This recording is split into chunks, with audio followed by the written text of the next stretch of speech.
نفسك تاني قول حجاج صح. اسمي الحجاج احمد حسن محمد عبد الله الصلاح.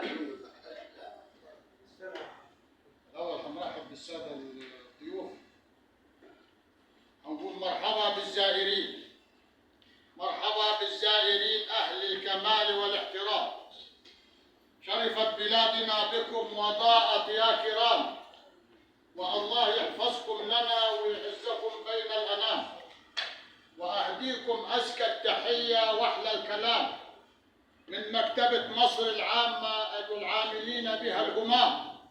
نتحدث اليوم عن نيل مصر باحلى الكلام بعد الصلاه على رسول الله خير الانام.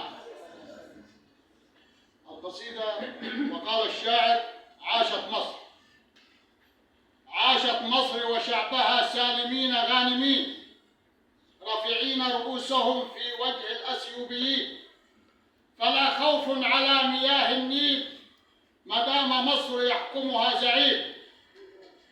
فما تنشغلش بقناة الجزيرة وباقي الفضائيات، امبارح كان عبد الناصر والسادات، والنهارده عبد الفتاح، والتاريخ ولات بطولات. يا نيل يا رمز الكرم يا أسير، يا نيل يا جميل، كم مرة جاني الاكتئاب وجيتك، وكنت لي حضن في وقت فيه الكل نساني. كم مرة يا نيل اشتكيت لك وفضلت تسمع لي وعمرك ما شكيت لي. بيقولوا ان البحر شيال وبيخبي هموم البشر اللي شكيال، وان النيل وحده موال بيطول على المجروح ويقصر على اللي بيحلال. ولكن البحر مالح وموجه عالي، وانت عذب وموجك بيلحن عليه اهل الصعيد الاغاني. وقت الهموم بتكون جميل والله، ولكن لو وسوق عارف، ورغم كده ميتك لسه هي اللي رويان.